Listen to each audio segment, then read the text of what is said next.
लाखों के पाला जोल बेच अइलियो लाखों के पाला जोल बेच अइलियो तोर नहीं भाई बात तोर महना कर तो नहीं करतौ तोर नाना गे नहीं भाई बात तोर महना कर तो नहीं करतौ तोर नाना गे लाजो के पाला जोल बेच अइलियो तोर मरदाना गे लाजो के पाला जोल बेच अइलियो तोर मरदाना गे कहबो घुमहि बहर दीघा कहबो ओयाउ जहना गे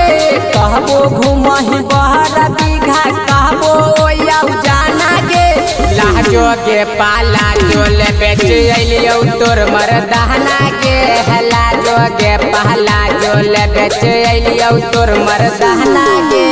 लाजो के पाला जोल बेच अइलियो माँ अम्बे रिकॉर्डिंग स्टूडियो ओयाओ। लाखों के पाला जोल बेच अइलियो तोर मरदाना गे तनको नहीं लागौ छौरी देहिया में शरम गे कैलियो बियाह छौरी फुटलौ जे करम गे तनको नहीं लागौ छौरी देहिया में शरम गे कैलियो बियाह छौरी फुटलौ जे करम गे कहाँ ही औआ बाहियौ करही तू माना गे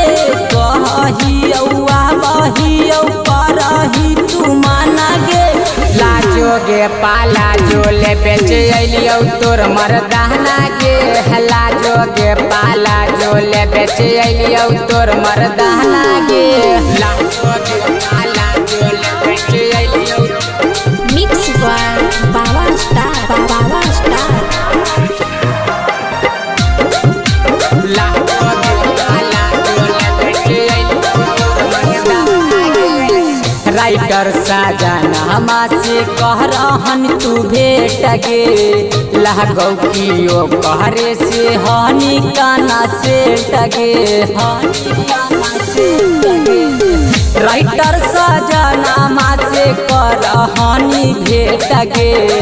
लागौ कियो कारे से हनी काना से टगे बाह बाह पटेल के तू कर हनी महना गे भीमो से न सुबास के तू कर हनी माना गे लाजो गे पाला जोल बेच अइलियो तोर मरदाना गे लाजो गे पाला जोल बेच अइलियो तोर मरदाना गे।